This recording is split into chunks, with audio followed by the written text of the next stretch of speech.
El mensaje de hoy lleva como título El paso a la verdadera vida,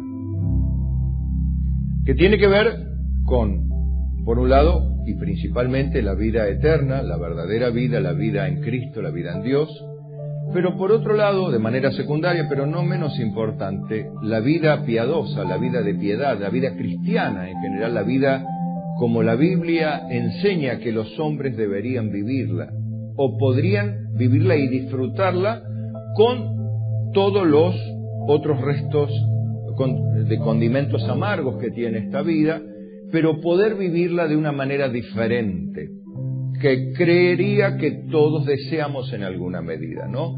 Vivir una vida no digamos de novelas de amor ni de ilusiones vanas, sino por lo menos que sea pasable y disfrutable en los ámbitos donde Dios así nos lo permite, ¿no?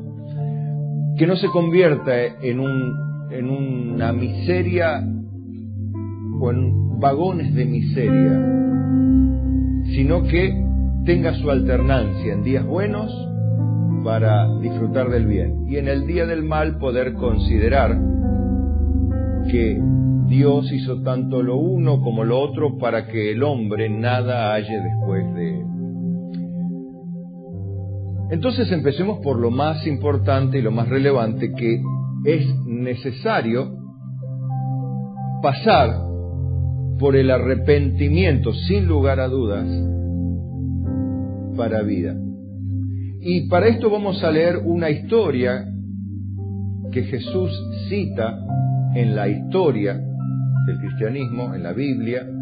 Cita Jesús dos acontecimientos que tenían relativo poco tiempo en la época donde Jesús caminaba con sus discípulos y que los contó como anécdotas para llevarlos a la reflexión de la necesidad de que cada ser humano pase a la verdadera vida, pero a través de una acción necesaria del corazón, que se denomina arrepentimiento.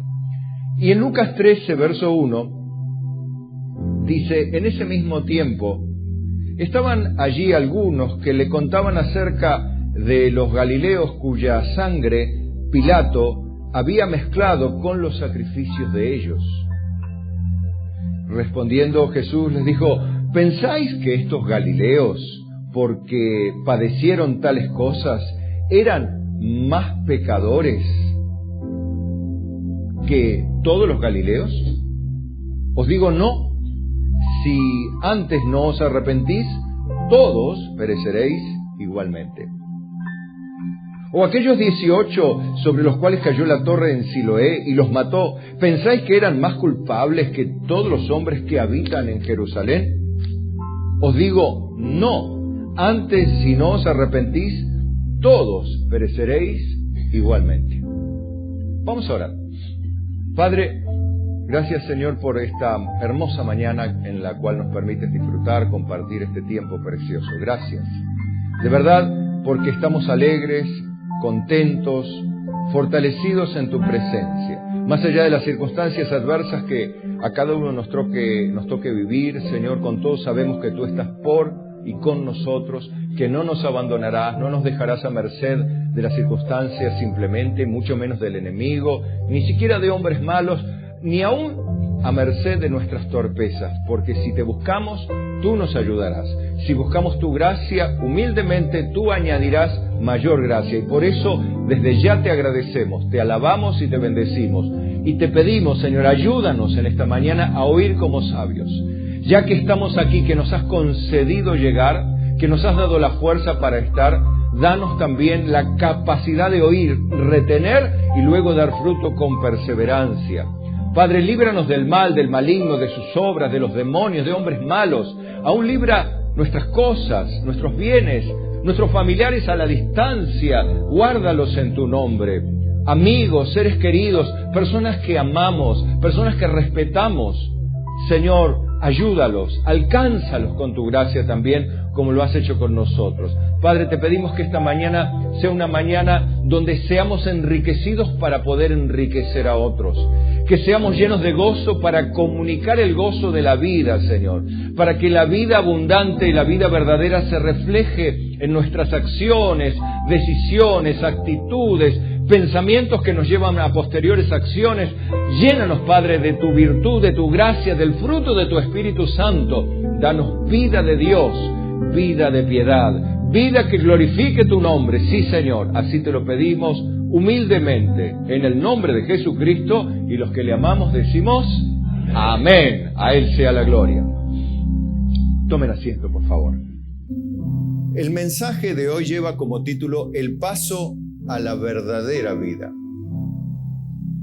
que tiene que ver con, por un lado, y principalmente la vida eterna, la verdadera vida, la vida en Cristo, la vida en Dios, pero por otro lado, de manera secundaria, pero no menos importante, la vida piadosa, la vida de piedad, la vida cristiana en general, la vida como la Biblia enseña que los hombres deberían vivirla, o podrían vivirla y disfrutarla con todos los otros restos de condimentos amargos que tiene esta vida, pero poder vivirla de una manera diferente, que creería que todos deseamos en alguna medida, ¿no? Vivir una vida, no digamos de novelas, de amor, ni de ilusiones vanas, sino por lo menos que sea pasable y disfrutable en los ámbitos donde Dios así nos lo permite, ¿no? Que no se convierta en una miseria o en vagones de miseria, sino que tenga su alternancia en días buenos para disfrutar del bien y en el día del mal poder considerar que Dios hizo tanto lo uno como lo otro para que el hombre nada halle después de él. Entonces empecemos por lo más importante y lo más relevante, que es necesario pasar por el arrepentimiento, sin lugar a dudas, para vida. Y para esto vamos a leer una historia que Jesús cita en la historia del cristianismo, en la Biblia. Cita Jesús dos acontecimientos que tenían relativo poco tiempo en la época donde Jesús caminaba con sus discípulos y que los contó como anécdotas para llevarlos a la reflexión de la necesidad de que cada ser humano pase a la verdadera vida, pero a través de una acción necesaria del corazón, que se denomina arrepentimiento. Y en Lucas 13, verso 1, dice: en ese mismo tiempo estaban allí algunos que le contaban acerca de los galileos cuya sangre Pilato había mezclado con los sacrificios de ellos. Respondiendo Jesús les dijo: ¿pensáis que estos galileos, porque padecieron tales cosas, eran más pecadores que todos los galileos? Os digo, no. Si antes no os arrepentís, todos pereceréis igualmente.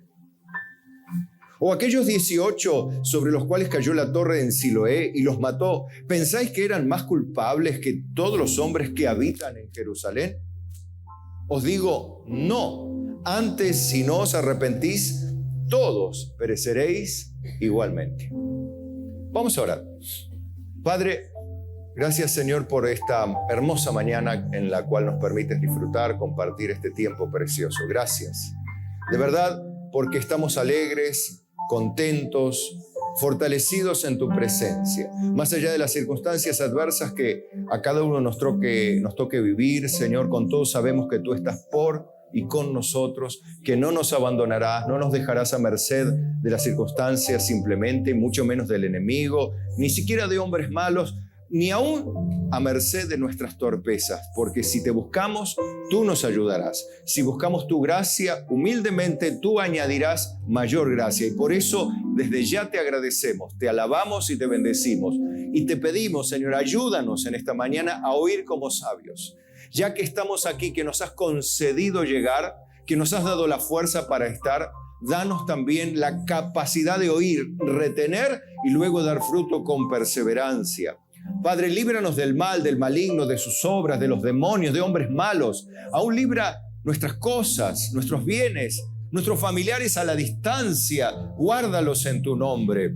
Amigos, seres queridos, personas que amamos, personas que respetamos en la ley, ¿no? Y los que tenían un celo muy ferviente. De hecho, hubo en el tiempo intertestamentario también hubo rebeliones de los judíos contra el imperio que fueron también destruidas, ¿no?, por los imperios, porque, Dios lo había determinado así. Recién en el 1948 Israel es libre como nación para establecerse nuevamente, pero todo ese tiempo Israel estuvo peregrinando entre las naciones. Eso es un hecho histórico y perfectamente verificable, como cualquiera de ustedes lo puede hacer. En este caso, aparentemente no se cuenta, no lo cuenta, no importa. Habría habido una de las tantas levantamientos armados de algunos como los celotes, que recuerdan ustedes, los celotes eran grupos fundamentalistas judíos que tenían como misión armar una rebelión lo suficientemente poderosa como para derrocar el poder de Roma sobre Israel, ¿no? Nunca lo han logrado, no lo habían logrado, pero de entre esos celotes uno de ellos fue llamado a ser apóstol también, como ustedes saben, ¿no?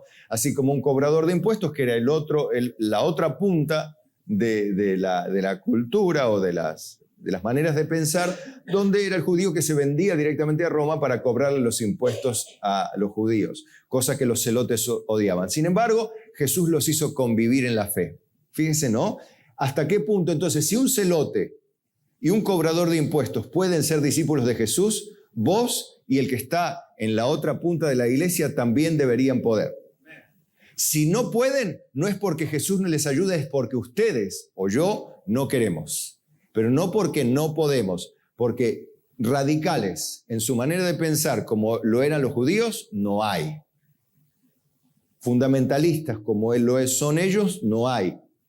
Así tan conservadores, no tan conservadores. Nosotros somos más laxos. Quizá la parte de los judíos que eran más de los cobradores de impuestos, ellos no tenían mayores problemas ni compromisos. A ellos les importaba la plata, nada más. Bueno, por otro lado eran los que les importaba el nombre de Dios, el templo y la nación libre, ¿no?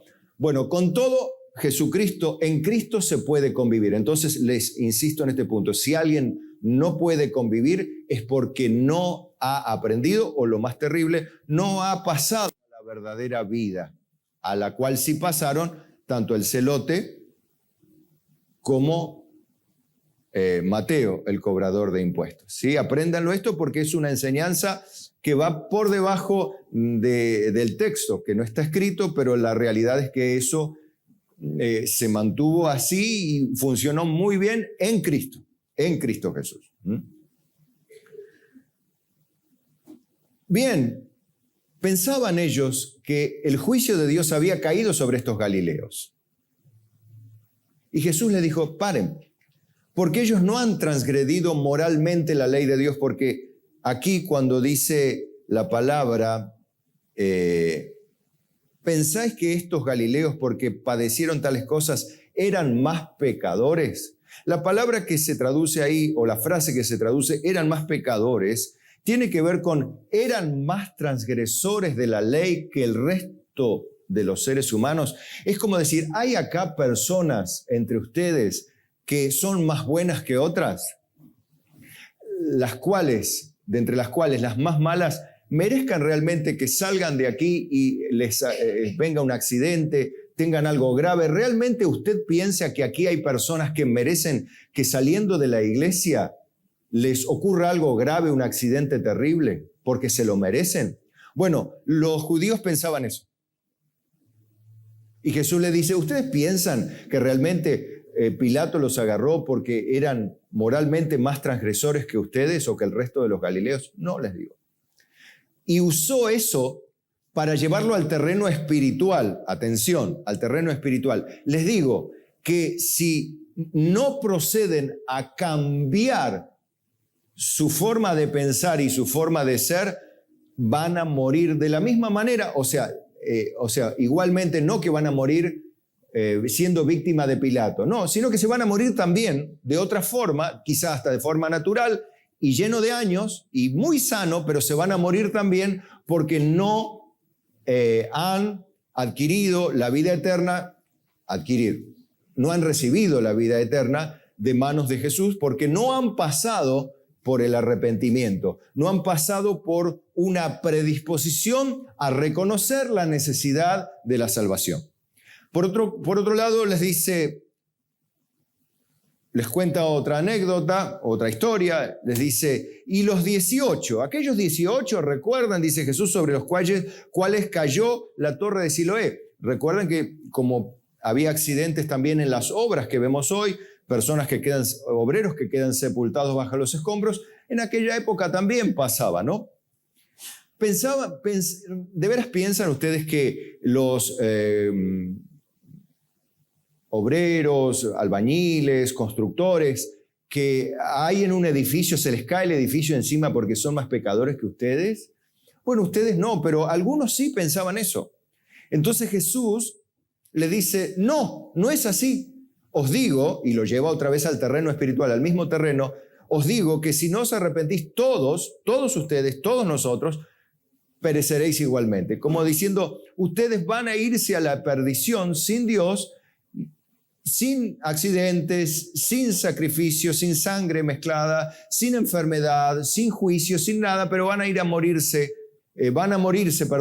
sin Dios, sin esperanza, sin eternidad. Eso es lo que le llama la atención a Jesús a ellos, ¿no? ¿Qué les hacía ver? La necesidad de ellos de arrepentirse, de cambiar algo adentro que los lleve a la vida verdadera, a la vida eterna. Eso es lo que les decía Jesús. Cuando Jesús, y ahora si me siguen en Juan 8:23, también donde tiene un encontronazo como tantos con aquellos hombres que lo combatían verbal y políticamente para ponerle trampas, como los judíos, fariseos, saduceos, herodianos. Vosotros sois de abajo, les dice, yo soy de arriba. Vosotros sois de este mundo, yo no soy de este mundo. Por eso os dije que moriréis en vuestros pecados, porque si no creéis que yo soy, y ahí aplica esa frase, esos dos vocablos que aplican a Dios mismo. Porque cuando Moisés le preguntó, ¿quién le diré a tu pueblo que eres? Dile, yo soy el que soy, yo soy. Yo soy me llamó, yo soy te ha llamado. Él es el que existe o autoexiste eternamente. Es el Dios autoexistente, quiere decirle con esas palabras, que existe en sí mismo. No es que alguien lo creó, porque Dios no puede ser creado, porque si Dios fue creado, Él no sería creador y no sería Dios. Dios no es creado, Dios existe en sí mismo. Es un concepto difícil, pero es un concepto que hay que tener también claro. Nosotros somos ahora, no somos del mundo, dice la Biblia. Estamos en el mundo, pero no somos del mundo. Pero antes éramos del mundo, pero Dios nos tomó de entre el mundo para hacernos para Él. Nos compró, nos salvó, nos escogió en Él antes de la fundación del mundo para que fuésemos santos y sin mancha delante de Él, para que fuésemos la novia del Cordero de Dios, para que fuésemos pueblo escogido para Él, para su gloria. No para hacernos felices a nosotros, sino para la gloria de Dios. Entonces esto descarta un poquito esto de ser campeones, de ser personas especiales. Dios vaya a saber por qué, porque no lo sabemos ahora, por qué te escogió a vos y no a tu vecino. ¿Por qué vos estás acá y no tu vecino? ¿Por qué vos estás acá y no tu enemigo inclusive? ¿Por qué? Si realmente aquel que se constituyó en tu enemigo es más malo en el fondo que vos, realmente es mucho más malo a que merezca el infierno y vos el cielo.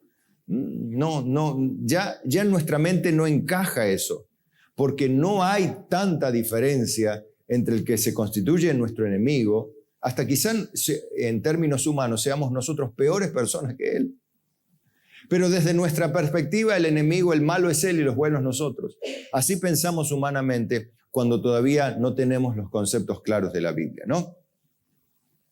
Pero Jesús le dice, si ustedes no creen que yo soy, con esto está diciendo, si ustedes no dan por hecho que yo soy Dios, que yo soy el que soy, que yo soy como, qué buena esta frase, ¿no? ¿No sabéis? ¿Qué nos vas a venir a enseñar? Porque nosotros no somos hijos de fornicación, como vos, ¿no? Le estaban diciendo en otra parte, ¿no? Y Jesús le dice, antes que Abraham fuese, yo soy.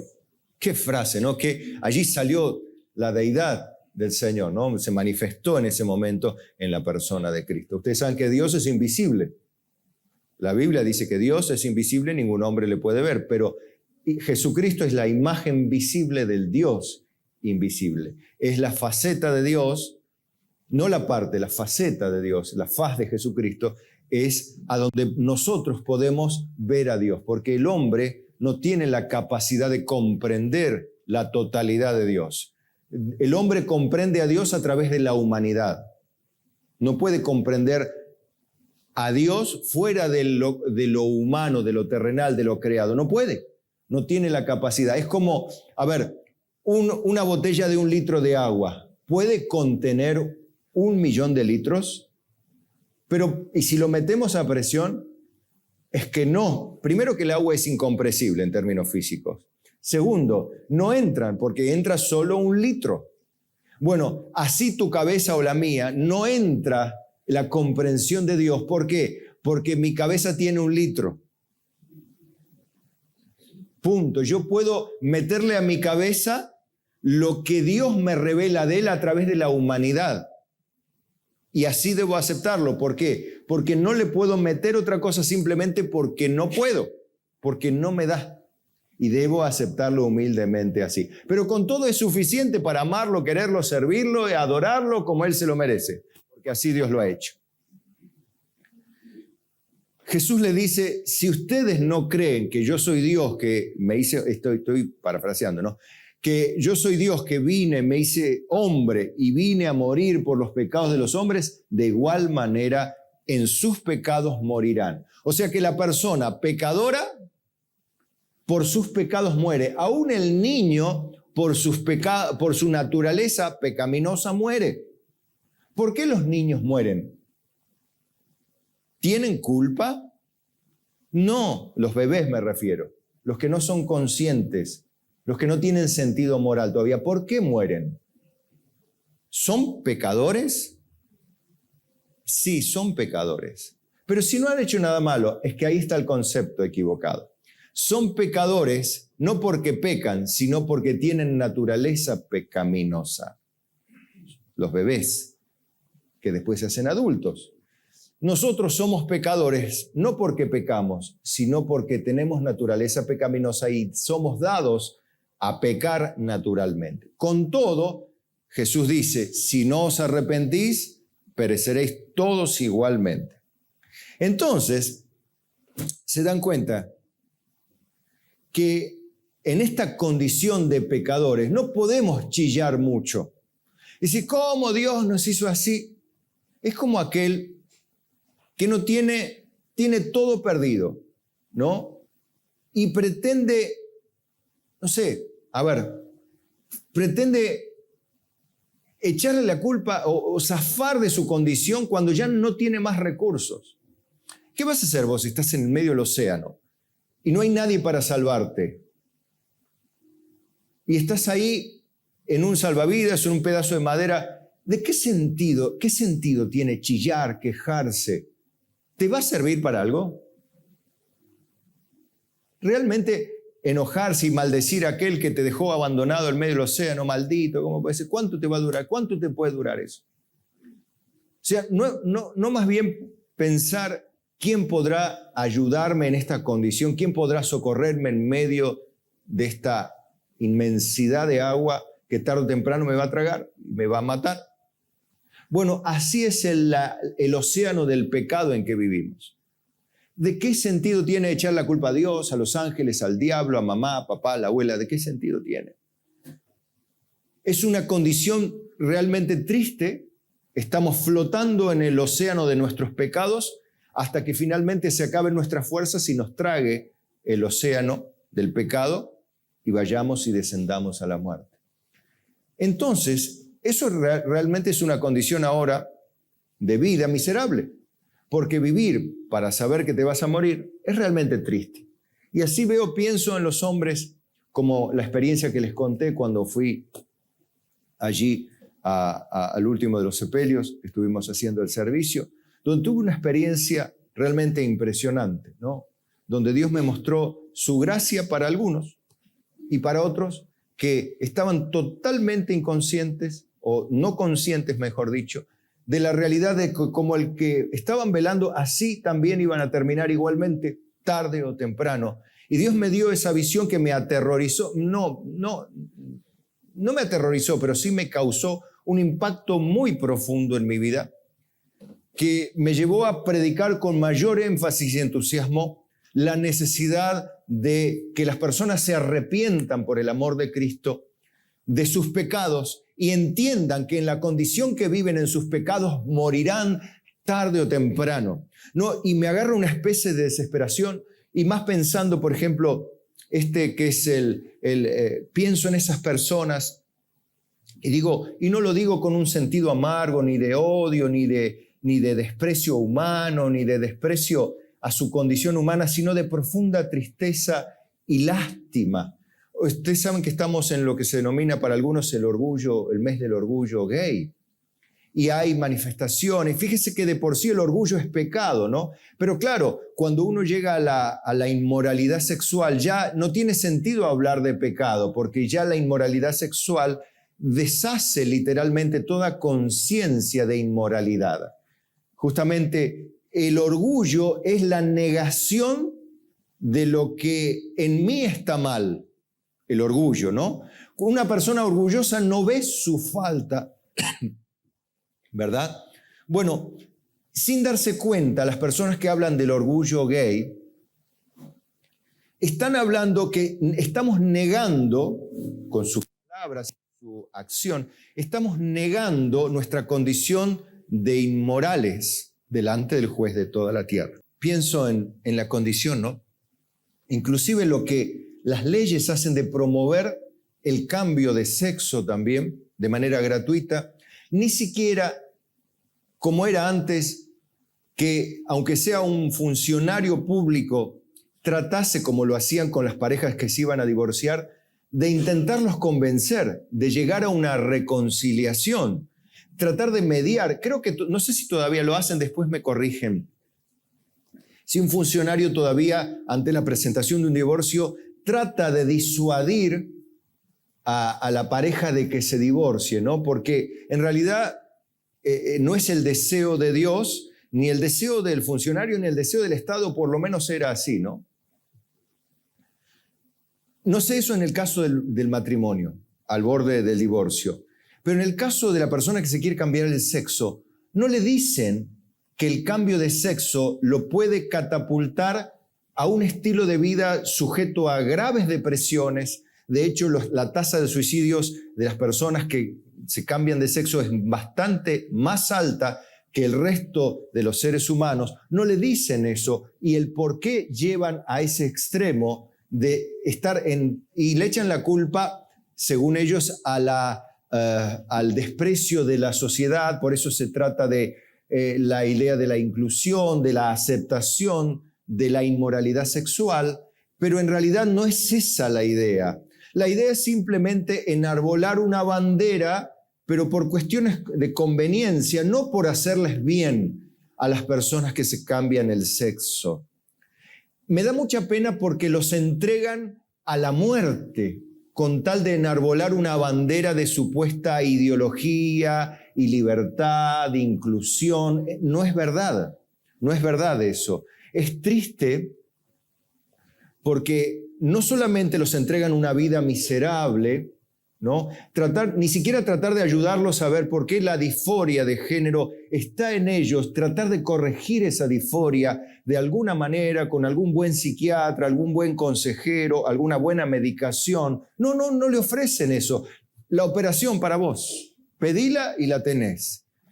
Y esto es realmente triste, hermanos, me da mucha pena, porque están entregando la vida de una persona a la miseria por una cuestión meramente de conveniencias políticas, vaya a saber si económicas, y qué entreverado hay todo eso. Ahí es donde los cristianos tenemos mayor relevancia, donde nos podemos acercar a esas personas a comunicarles la libertad que hay en Cristo Jesús, el perdón y la misericordia que hay. En vez de decirles, sí, andá y fundite en tus pecados, al contrario. ¿Por qué no mostrarles el camino a la verdadera felicidad que ellos buscan? A sentir la paz interior que necesitan, porque se sienten abrumados por su sexo trastocado, por sus percepciones personales que son seguros, porque no hay ninguna convicción. Allí hay una grande confusión en la mente. Y me imagino la frustración de esos seres humanos en esa condición. Realmente la padecen. La padecen y digo, nadie que le dé una mano a estos pobres seres humanos, realmente en una condición tan miserable. Nadie que les dé una mano para salir adelante. Si bien es cierto que cada uno es libre y respetamos la libertad de cada uno y la seguiré respetando, Dios la respeta también. Porque Dios dice, si alguno quiere, venga y beba gratuitamente del agua de la vida. Fíjese que le ofrece, si alguno quiere, venga y cámbiese el sexo, dice el Estado, sin pagar. Venga, se hace un reemplazo de hormonas. Venga y hágalo gratuitamente. No diciéndole lo que viene después. Pero qué lindo, ¿no? Que cristianos como ustedes puedan decirle, fulano, mirá, Dios también te ofrece gratuitamente, pero Él te ofrece gratuitamente el agua de la vida, para que tengas la verdadera vida en este mundo y sobre todo la vida eterna después, donde habrá cielos nuevos y tierra nueva, donde no hay más muerte, ni hambre, ni dolor, ni aflicción, ni temor, ni enfermedad, ni muerte, ni llanto, ni lágrimas. Todo por la gracia de Cristo Jesús, quien murió por todos los pecadores, para que todo aquel que en Él crea no se pierda, mas tenga vida eterna.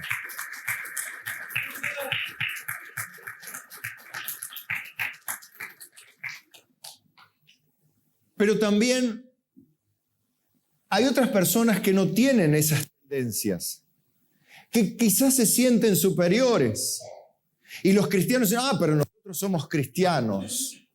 No estamos en esos ámbitos. Nosotros somos más buenos delante de Dios. ¿Quién le dijo?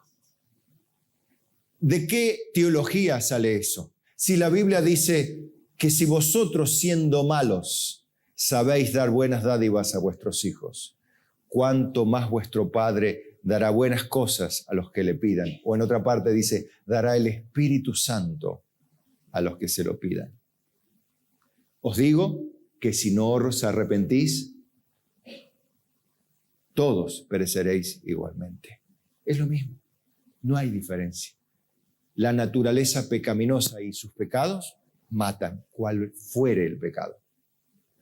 Es absolutamente necesario que un ser humano proceda al arrepentimiento. No a repetir la oración de fe. Acepto a Jesús. Podría ser una parte, pero debe pasar por el arrepentimiento. ¿Qué es el arrepentimiento, pastor? Ahora vamos a ver en un ratito. Fíjese que el arrepentimiento es algo, vamos a empezar a ver por ese lado, que si bien todo ser humano lo puede experimentar o llevar a cabo, o tener esta actitud del corazón, es algo que se convierte en un regalo de Dios también.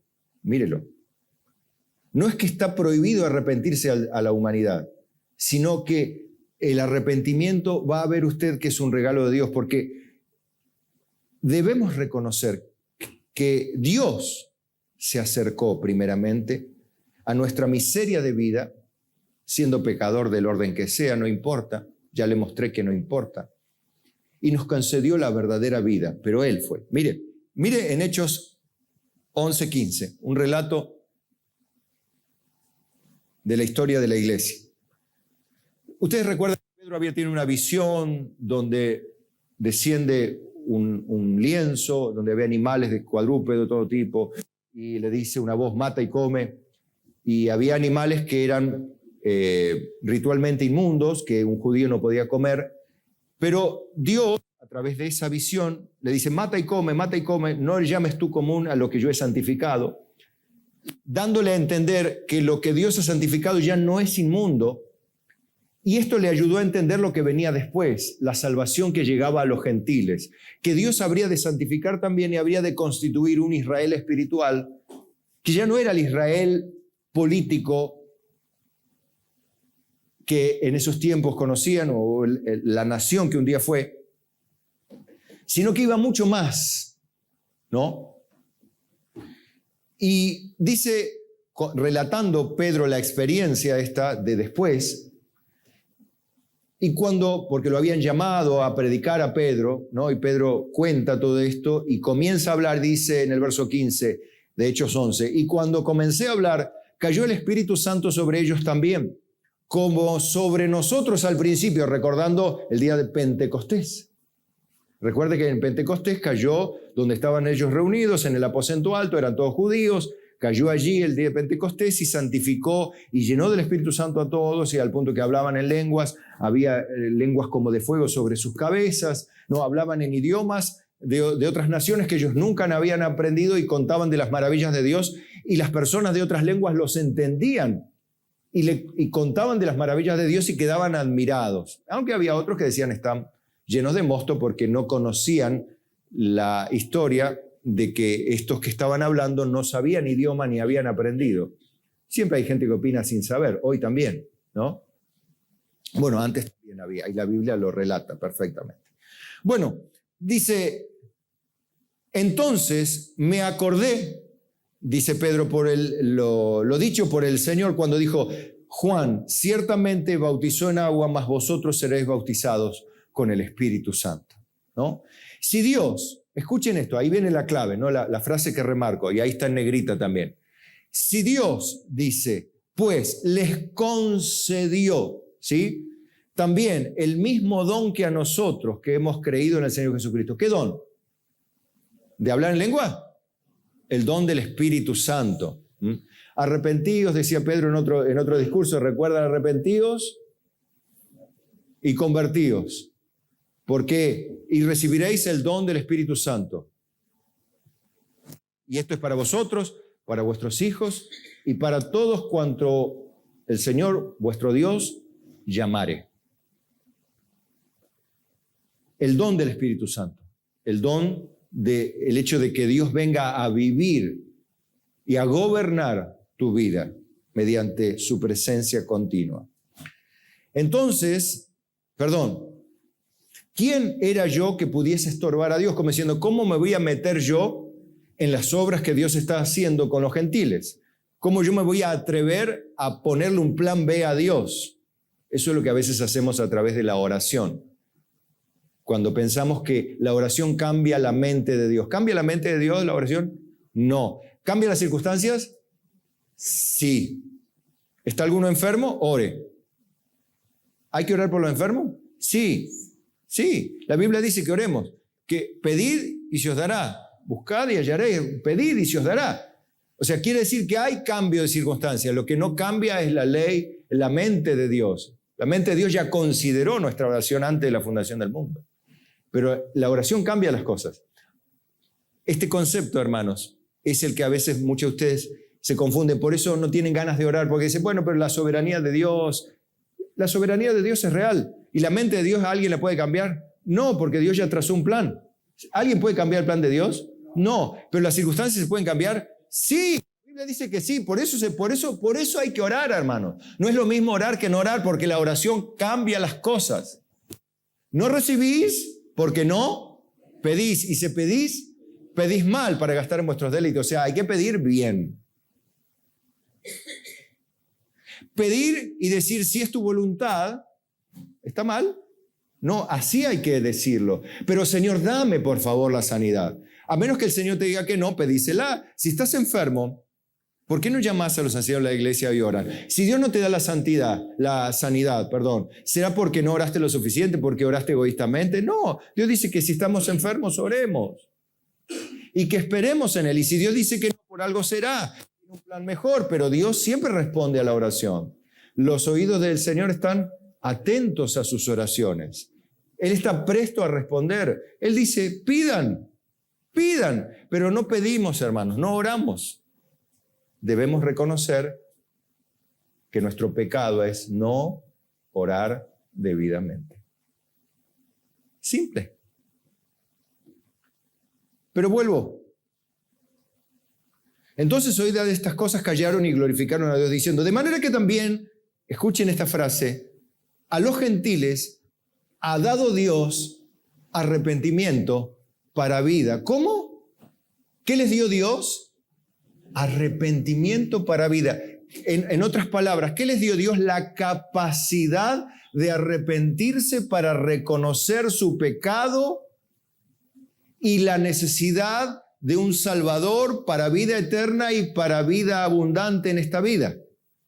Qué bueno es que si Dios te concedió que te arrepientas. Qué lindo es que lo hizo con vos y qué triste por allí. ¿Por qué Dios no lo hizo con otros? No sé. Ahora vamos a ver otra frase también. Veo que Dios es un Dios que concede a los seres humanos cosas. En Filipenses 1:29 concede cosas que no parecen que son un poco extrañas, que salen de lo material. Dice, porque a vosotros os es concedido a causa de Cristo, no solo que creáis en Él, se te concedió arrepentirte, ahora vemos que se te concedió creer, pero miren esto que no es tan lindo, sino que también padezcáis por Él. O sea que también creer, arrepentirse y padecer por la causa de Cristo es una concesión divina. Romanos 9:15 cita a Moisés y dice, pues a Moisés dice, Dios, ¿no? Tendré misericordia del que yo tenga misericordia y me compadeceré del que yo me compadezca. Así que no depende del que quiere ni del que corre, sino de Dios que tiene misericordia. Entonces, cuando vos pensás esto, que somos miserables pecadores a diferentes niveles, pero en definitiva es lo mismo, ya no miramos con desdén a otra clase de pecadores, como ya les mostré, no tiene sentido mirar con desdén o desprecio humano. El pecado, no me pidan que ame el pecado porque Dios odia el pecado, yo odio mis pecados y odio todos los pecados y es necesario odiar la injusticia. Una sociedad que ama la injusticia y el pecado es una sociedad que va hacia la autodestrucción absolutamente, definitivamente. El pecado es afrenta de las naciones, mas la justicia engrandece a la nación. ¿Vio una nación donde reina la justicia y el orden? ¿Cómo es esa nación? Poderosa. Militarmente, económicamente, culturalmente, intelectualmente. Hay una nación donde reina la injusticia, la corrupción, el pecado, la traición, el robo. Es una nación pobre, miserable, ignorante y arrasada por los demás poderosos. Tristemente. El pecado, dice la Biblia, es afrenta de las naciones, mas la justicia engrandece la nación. Dios, como dicen los americanos, ¿no? Pero Dios bendiga a Argentina. ¿Cómo? Concediéndole a Argentina, ¿qué? Arrepentimiento para vida. Concediéndole, ¿qué más? Que conozca a Dios, ¿no? Y si tiene que padecer por la causa de Cristo, bueno, que así sea, porque esa es la voluntad de Dios. Pero lo que me llama la atención es que Dios tiene misericordia del que quiere tener misericordia. Dios no está obligado, porque no hay ninguna ley que nos obligue a tener misericordia. Misericordia quiere Dios, pero no hay una ley que nos implique eso, ¿sí? Que implique. Dios no tiene la obligación de salvar a la humanidad. Lo hace porque tiene misericordia. ¿Qué es misericordia? Un corazón que se acerca a la miseria o la condición miserable del ser humano. Un Dios que se observa que la humanidad está muerta en sus delitos y pecados. Y en muchos casos se enorgullece de sus delitos y pecados.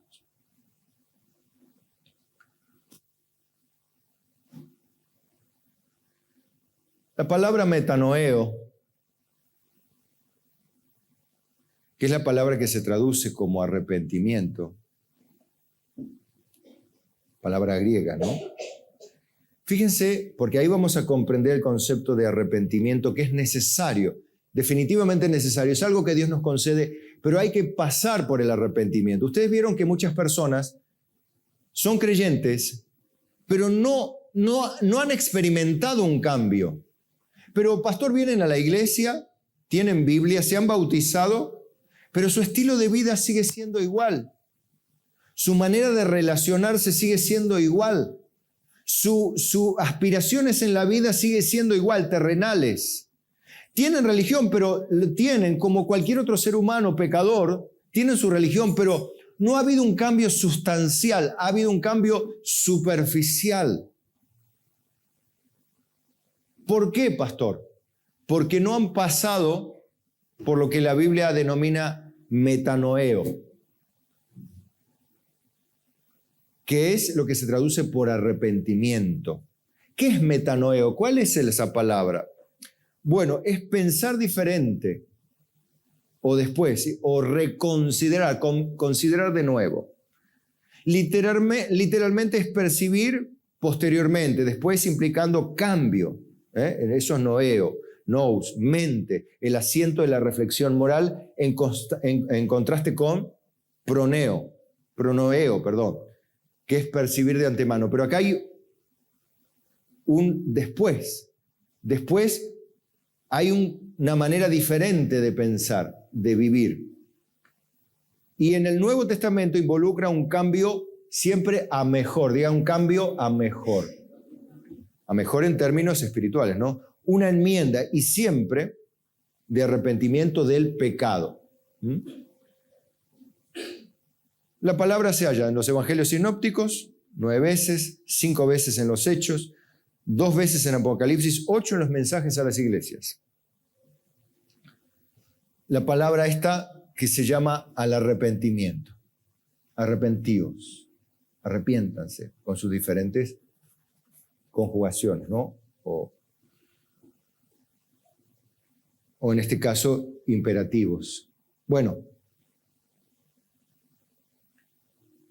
esta palabra, que es el primer paso hacia la vida verdadera, es algo a lo cual Dios nos llama, arrepiéntanse y conviértanse, y vendrán tiempos ¿de qué?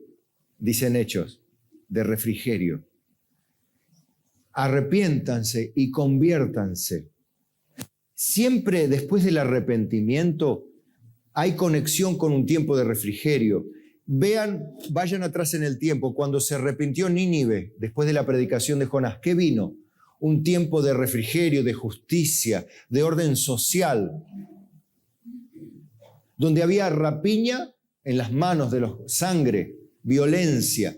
¿Qué hubo después del arrepentimiento? Un estilo de vida diferente, un estilo de vida ordenado, donde reinaba la justicia. ¿Se dan cuenta que debe traer el arrepentimiento consigo cambios sustanciales, no superficiales?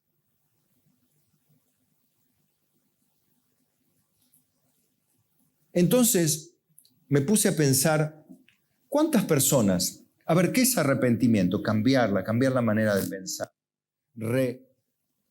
Reconsiderar.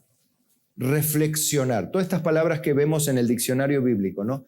Reconsiderar, reflexionar, cambiar la manera de pensar para bien. ¿Será que las personas que se acercaron a la iglesia pasaron por el arrepentimiento? ¿Será que los jóvenes, los adolescentes, pasaron al arrepentimiento? ¿Pasaron por el arrepentimiento? Digo, ¿hay un pensar diferente después o han venido a la iglesia solamente? Porque si han venido a la iglesia, lo cual está bien, pero no es vida eso eterna, ni vida cristiana. La vida cristiana tiene que ver con el venir a la iglesia, pero venir a la iglesia no necesariamente te trae a la vida cristiana. Entonces, hay una reflexión, hay un cambio, hay un reconocimiento, porque el arrepentimiento también, si hay reflexión para bien, entonces, ¿qué hubo? Un estado anterior de ¿qué? De condición de mal, de pecado. Si el arrepentimiento tiene que ver con la condición moral a una mejor posición para bien, significa que antes del arrepentimiento había una condición moral para mal. ¿Me siguen? Entonces, vos ves que hay jóvenes, adultos y personas que pasaron de una condición de moral, de mal, para estar en la iglesia, pero seguir en esa condición moral, en esa vida de pecado, en esa vida donde solo lo superficial cubre los pecados, ¿no? Y llámense pecados, relaciones impropias, relaciones sexuales impropias, palabras deshonestas, chismes, pleitos, iras, contiendas, disensiones, orgías, maledicencia, blasfemia, avaricia. No sé, ¿y cuántos pecados hay? ¿Cuántos son? A veces son egoístas, somos avaros, reticentes a desprenderlos de lo nuestro, a pensar en el prójimo solamente pensando en lo nuestro, en nuestro entorno, en nuestros problemas. Ni siquiera la obra de Dios donde estamos nos preocupan sí nuestras deudas, pero no las deudas de nuestros hermanos o de nuestros. Entonces, digo, ¿será que hay un cambio esencial, sustancial? Hay un cambio interior realmente que es lo que evidentemente la Biblia habla de necesario atravesar para la vida. El arrepentimiento está. Si uno pasa del mal a bien, es porque reconoce que el mal está mal. Cuando uno reconoce que se equivocó, ¿cómo se siente? Mal. ¿Y qué hace cuando se siente mal porque hizo mal? Se arrepiente y vuelve a hacer el bien, ¿sí? Eso en definitiva es el arrepentimiento.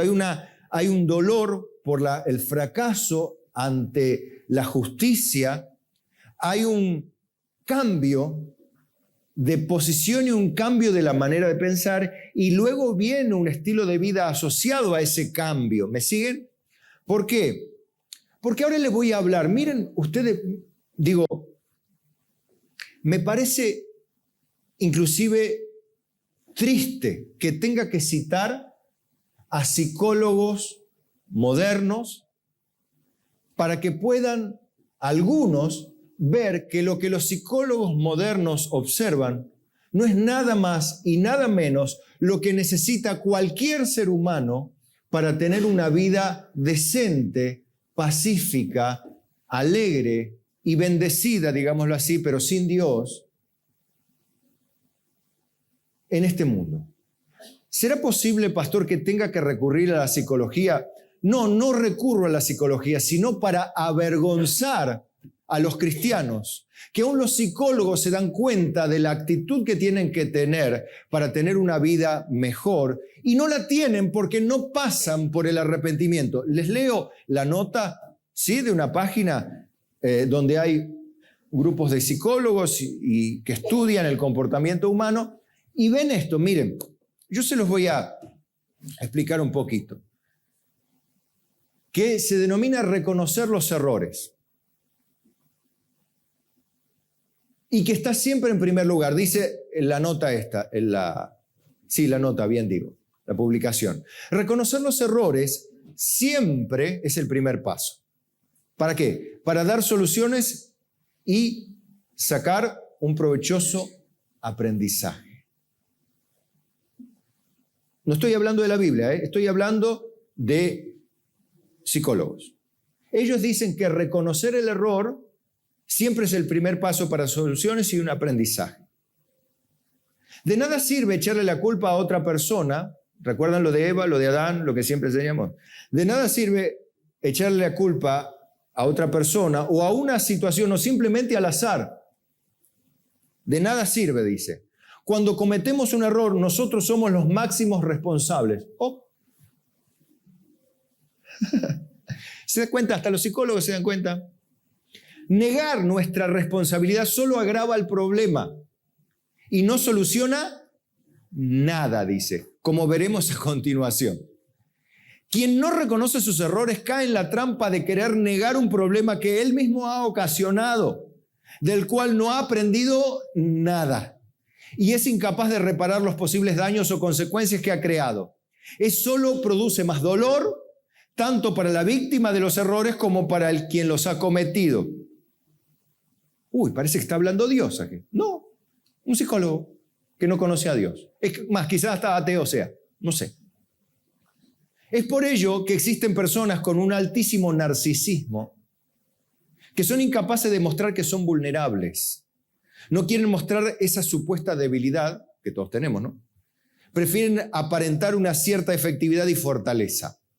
Las personalidades narcisistas, por si alguno no sabe, son aquellas que solo mostrarán los logros y esconderán los fracasos. Son personas que están en todo momento aparentando algo que no son perfectos. Y quien intenta mostrarse fuerte cuando no lo es, acaba por romperse al final. Eso es una persona narcisista. Se siente perfecta, mira a los demás por encima, se siente satisfecho y tiene su orgullo en sí mismo, ¿no? Ahora, por otro lado, mire otro. La huida es una de las estrategias más comunes de las personas. Una era la negación, que es una cuestión narcisista. La otra, que es la huida, es una de las estrategias más comunes de las personas que no quieren reconocer los errores. Creen que huir y dejan atrás los problemas. O sea, el tiempo sanará, el tiempo curará las heridas. Dicen, ¿no? Las personas, todos decimos. Creen que al huir dejan atrás los problemas, pero estos siempre los perseguirán, dice el psicólogo, ¿no? Pero estos siempre los perseguirán porque cualquier error o problema solo desaparecen cuando los afrontamos. Cuando cometemos errores nos volvemos vulnerables, hemos fallado y eso nos hace más humanos. Si somos conscientes de nuestros fallos, podemos, miren esto, parece que está hablando Dios, pero es un hombre que ni ateo debe ser inclusive. Podemos perdonar a los demás plenamente, dice. ¿Cuándo? Cuando aprendemos a reconocer nuestros errores. Hay personas que no pueden perdonar, ¿sabe por qué? Dice el psicólogo, porque no quieren reconocer sus pecados. Bueno, sus errores, dice, pero son pecados. Miren, ¿todo pecado tiene consecuencias? Sí. Si no logramos perdonar, dice, seguiremos atados para siempre a esa persona de un modo destructivo y dañino. O sea, si alguien o tenemos un problema con alguien y no perdonamos, seguimos atados a esa persona. Y yo he visto personas 30 años, 40 años atados a personas que ya estaban muertas y seguían atados durante años de una forma destructiva y dañina por negarse a perdonar y negarse a reconocer su parte del error. No lo dice Dios, lo dice el psicólogo. ¿Cuánto más Dios entonces? Y dice, si no logramos perdonar, seguiremos atados por siempre a esa persona de un modo destructivo y dañino. Es importante aprender a liberarnos de estas ataduras emocionales. Parecen evangélico hablando. Y volver a vivir plenamente, sin rencores ni ira. No vale la pena llevar a cuestas esa pesada carga. Fin de la nota. Digo, Dios le has dado sabiduría a este hombre. Y sí, es lo que ellos observan. Hermanos, amados y queridos, ¿cuántas veces vemos que los mismos creyentes evangélicos se niegan a reconocer sus errores.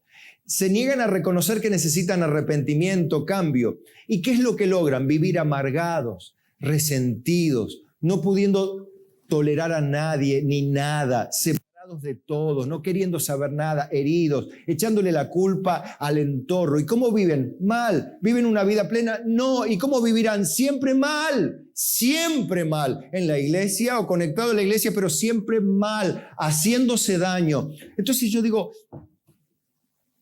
¿será necesario que vean a un psicólogo?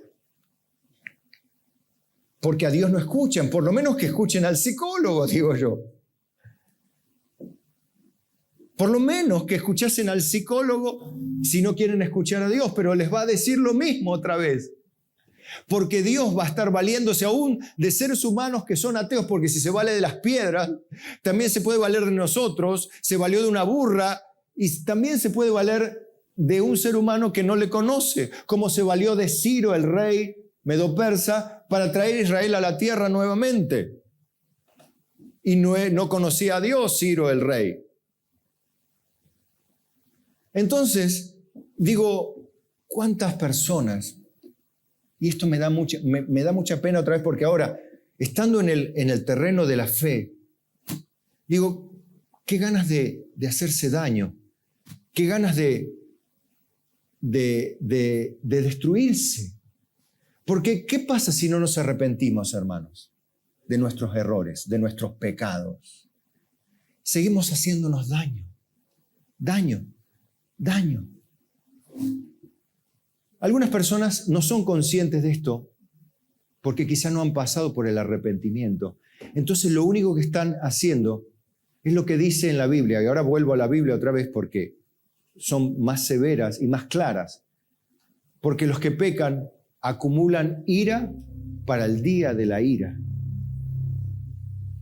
No se están dando cuenta que están dinamitando literalmente o minando su futuro. Las personas que pecan sistemáticamente, todos pecamos, ¿verdad? Sí. Pero hay personas que no son conmovidas, no sienten el peso de su error. Le echan la culpa a papá, así yo me crié, así me enseñaron, y no se arrepienten, porque viven echando la culpa. Lo mismo que dice este hombre. Pero lo que dice Dios dice, arrepentíos cada uno de vosotros y recibiréis el don del Espíritu Santo. Reconozcamos que somos nosotros los que hemos pecado. No, pero mi hijo, mi marido, mi mujer. Hasta que no reconozcamos nuestro error, seguiremos masticando nuestro propio dolor. Eso es así, hermano. No viviremos la verdadera vida. El paso a la verdadera vida pasa por el arrepentimiento. Tiene que haber un dolor y un reconocimiento del fracaso y un reconocimiento de la necesidad de la gracia de Cristo. El perdón por un lado y la fortaleza para cambiar de rumbo. Volvernos a la justicia, volvernos al amor, volvernos al perdón, a la misericordia, al servicio, al compromiso, al esfuerzo, al sacrificio, cosas que la carne no quiere, pero que traen a la postre felicidad. Diga conmigo, felicidad. Por otro lado, las personas dicen, no, yo hago mi vida, yo voy a rehacer mi vida, yo voy a vivir como yo quiero, a mí nadie me va a venir a decir, están incluyendo a Dios, nadie me va a venir a decir cómo tengo que vivir. Qué triste, ¿no? Porque me da mucha tristeza, no bronca, sino tristeza, porque digo, está enterrando minas para que le exploten encima en la medida que va caminando en los años que vienen. Digo, pobre ser humano, pobre creyente, pobre sus hijos, pobre sus nietos. Están minando, poniendo bombas en el futuro.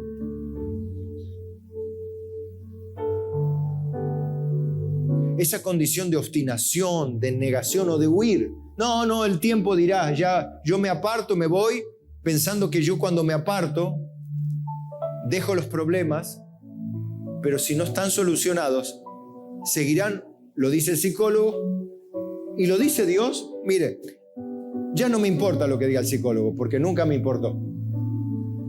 porque me importa, o sea, respeto a este hombre, el trabajo que hace, me parece maravilloso. Y atribuyo sin duda a Dios la gloria, ¿no? Porque le ayudaría a mucha gente que fuese por lo menos a este psicólogo que lo vea acá opinar de manera acertada y casi bíblica. O bíblica misma sin citar a Dios, ¿no? Pero el no querer cambiar también es pecado, hermanos. Y es pecar contra Dios, y eso también tiene sus consecuencias. Mire, 1 Samuel 15:23. Recuerden, si alguno que era cabezón y de excusarse de sus pecados era Saúl. ¿Recuerdan a Saúl?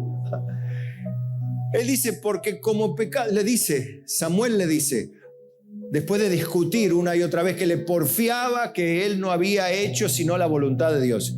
Y Samuel le decía, ¿y qué es esto? ¿Y qué es lo otro? No, lo que pasa es que esto, lo que pasa es que el pueblo se me desertaba, y excusas, y excusas, y excusas. Y él le dice, porque como pecado de adivinación es la rebelión, y como ídolos o idolatría, la obstinación, le dice. Por cuanto tú desechaste la palabra de Jehová, él también te ha desechado para que no seas rey. Qué triste. Lo único que hizo es dinamitar literalmente su carrera en la tierra. ¿Qué hizo Saúl? Dinamitó su carrera. La dinamitó. ¿Por qué? Porque le explotó la bomba de la justicia de Dios. Ya por cuanto cometió el error más grave que un ser humano puede cometer, es tener en poco o desechar la palabra de Jehová. Puede desecharme a mí, desecharte a vos, pero cuando desecha la palabra de Dios, literalmente dinamitó su vida y la vida eterna también. Ya en Primera de Reyes 9:6, el Señor les decía a través de los profetas, mas si obstinadamente os apartareis de mí, vosotros y vuestros hijos, y no guardareis mis mandamientos y mis estatutos que yo os he puesto delante de vosotros, sino que fuereis y sirviereis a otros dioses ajenos y los adorareis, yo cortaré a Israel, dinamitar el futuro, de sobre la faz de la tierra que les he entregado. Y esta casa he santificado a mi nombre. También la iba a dinamitar, como de la dinamitó. Ustedes saben que no quedó piedra sobre piedra que no sea removida. Israel dinamitó su futuro. Yo echaré delante de mí, e Israel será por proverbio y refrán a todos los pueblos. Encima, para colmo, todo el mundo va a comentar de las miserias de la persona que fracasó por no querer oír la palabra de Dios. Todo el mundo va a comentar, ¿y viste fulano? Mirá cómo vive, un desastre. Mirá fulano cómo está, otro desastre. Pobre mujer, pobre hombre, pobre niño, pobre joven, pobre familia. Qué lástima, qué lástima. Mirá que conocían a Dios, estaban en la iglesia, cantaban, tocaban, y ahora vos los ves pasados de droga, de alcohol, de noche, al borde de la muerte, al borde del precipicio siempre. Pobre gente, porque no te da ni bronca, sino te da una tristeza. Tenían tan cerca la vida y les cerraron la puerta a la vida. No pasaron por el arrepentimiento para vida. Pastor, ¿y si Dios les concede arrepentimiento para vida? Sería maravilloso. Pregunto, ¿orás para que así sea? No para que venga a la iglesia, porque, me acompañó a la iglesia fulano y se arrepintió. No sé, bueno, de eso tenés que asegurarte, que se arrepienta. Después va a venir a la iglesia y todos los días y va a decir, pastor, deme algo para hacer, que me muero si no hago algo. Usted no se preocupe por el servicio o por el compromiso. Una persona que está arrepentida, como Pablo, que el mismo día que Jesús lo echó del caballo, le dijo, Señor, ¿qué quieres? ¿Qué tengo que hacer? Y cuando le dio el Señor, no le dio las órdenes, le dijo, ve a Jope y allá se te dirá lo que tienes que hacer. Un hombre te va a decir lo que tengas que hacer. Pero ¿por qué no me lo decís vos? Jope. O a la ciudad, vamos, a la ciudad, adentro, a escuchar al hombre. No, pero Señor, ya que estás diciendo, a la ciudad. Pablo no estuvo disputando, dijo, Señor, como vos digas está bien. Eso se llama arrepentimiento, sumisión automática. En esa parte ya, y después ves a Pablo, que siendo un homicida, un asesino, un perseguidor, se convierte en el defensor más grande de la iglesia de Jesucristo, en el instrumento más grande del Nuevo Testamento. Y todo porque pasó por un verdadero arrepentimiento. Y él tenía un aguijón en la carne, un mensajero de Satanás que lo abofetee. Y 3 veces le pidió al Señor que lo quite y Dios le dijo no. Y ni protestó él, siguió adelante con aguijón y todo, con cárceles, prisiones, azotes, demonio encima y todo. Solo, abandonado, náufrago, pobre muchas veces, abandonado por sus amigos, y el que dijo nada, siguió a Cristo, porque la persona arrepentida no vuelve atrás jamás. La persona que se entregó a Cristo no vuelve atrás jamás.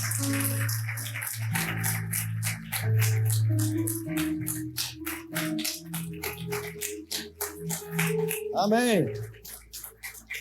Dios ya nos advierte del peligro de obstinarse para no reconocer nuestra condición. Miren, Proverbios 21-29, contrastes. El hombre impío endurece su rostro, mas el recto ordena sus caminos. Fíjense la diferencia, ¿no? La persona impía cada vez se empecina más en su pecado. En cambio, el hombre recto de corazón, ¿qué hace?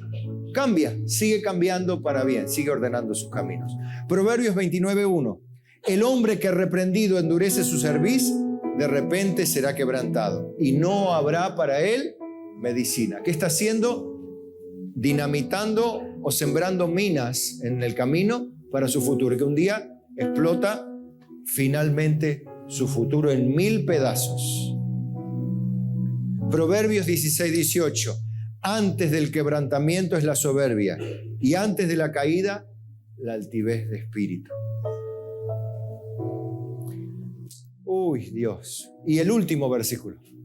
¿Vieron que mantenerse sin arrepentimiento es hacerse pedazos la vida en el futuro? Es como aquel que se droga. Bueno, yo lo controlo. Aquel que fuma. Yo cuando quiero lo dejo. Hace 20 años me fumo, ¿no? Cuando quiero lo dejo. Ya se llenó de nicotina el pulmón y vaya a saber si ya no se enfermó de sus pulmones. Así las personas que no cuidan su cuerpo. Dicen, no, mi cuerpo a mí no me hace nada. Lo que es venenoso. Tarde o temprano destruirá tu cuerpo cuando llegue al límite. Así, transgrediendo la ley moral de Dios. No, pero a mí nadie me ve. Yo puedo pecar en silencio, puedo tener mis relaciones inmorales, ver pornografía. Total, nadie me controla.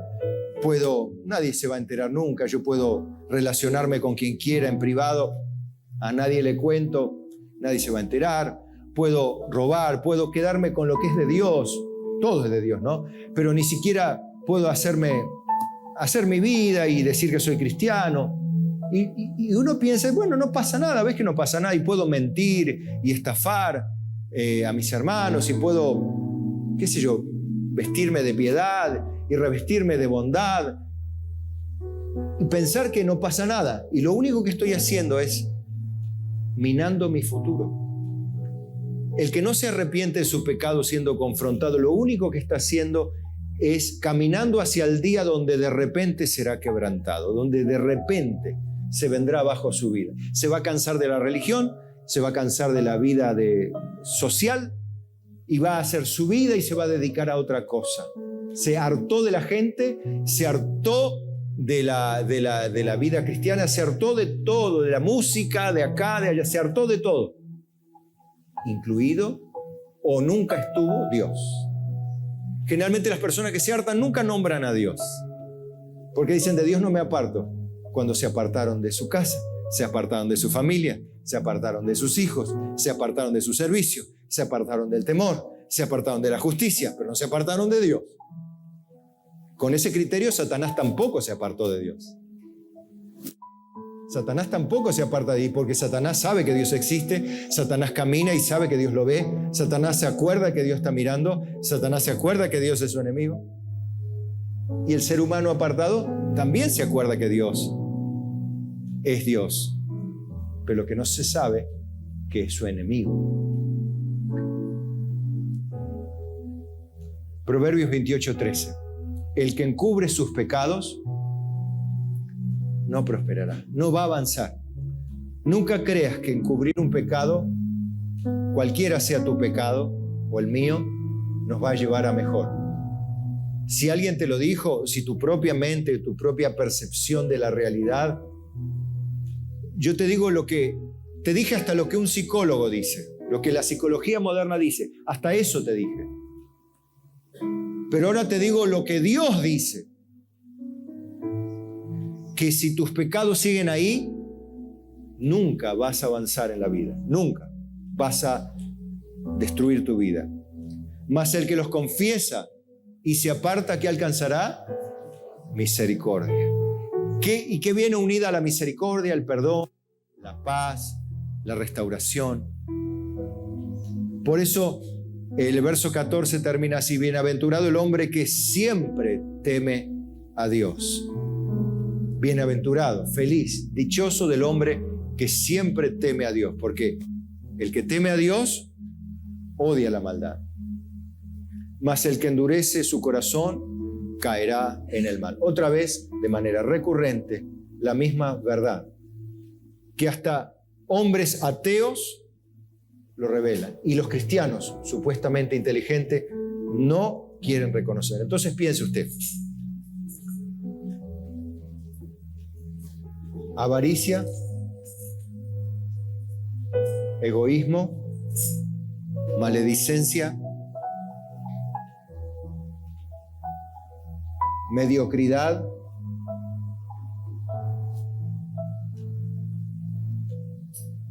pleitos, iras, contiendas, disensiones, malas sospechas. A ver, si no lo entiende, mire para atrás, mire nuestros comentarios.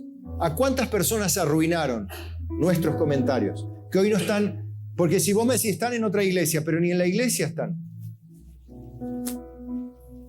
¿Por qué no están ni en la iglesia? Si eran mis amigos y venían conmigo a la iglesia, ¿por qué no están?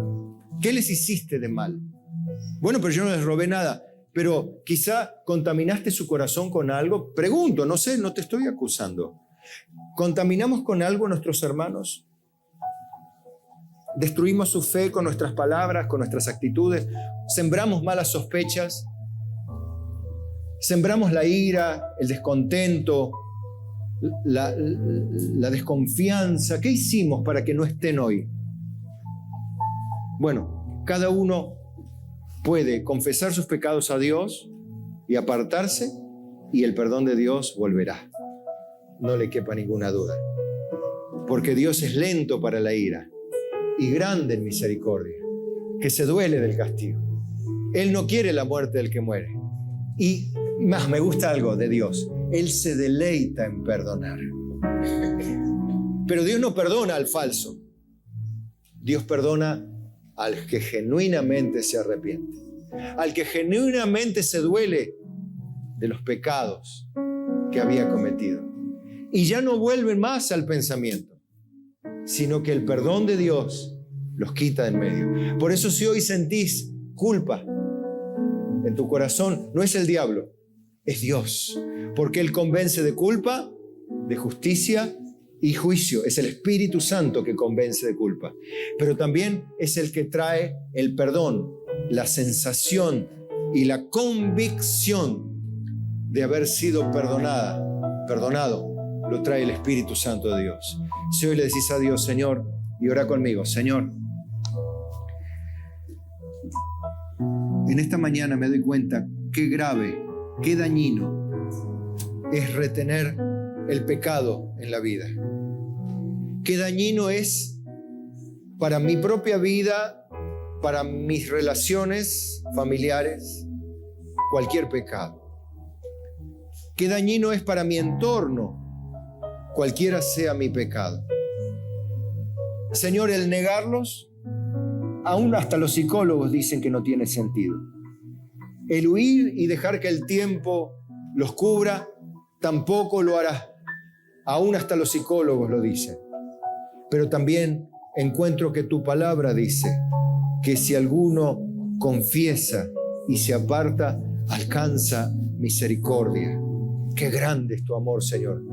Qué grande es tu misericordia para con nosotros, que una y otra vez te negamos, te rechazamos, dejamos atrás tu palabra y echamos tras nuestras espaldas el consejo sabio de Dios.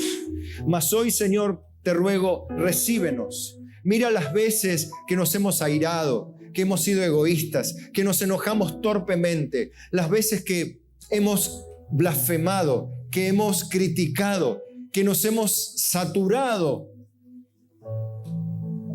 de menosprecio a nuestros hermanos. Pero hoy, Señor, nos volvemos a ti. Basta ya, Padre, de nosotros. Basta, Padre, ya de nosotros. Basta de mí, Señor. Basta de mi pecado, Señor. Basta de injusticia. Basta de maldad.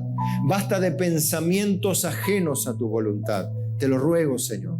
Ten misericordia y concédenos a todos, niños, jóvenes, adolescentes, preadolescentes, arrepentimiento para vida.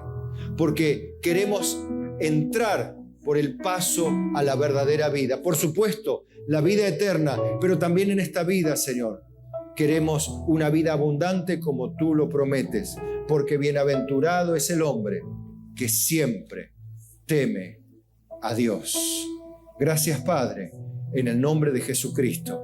Amén, amén y amén.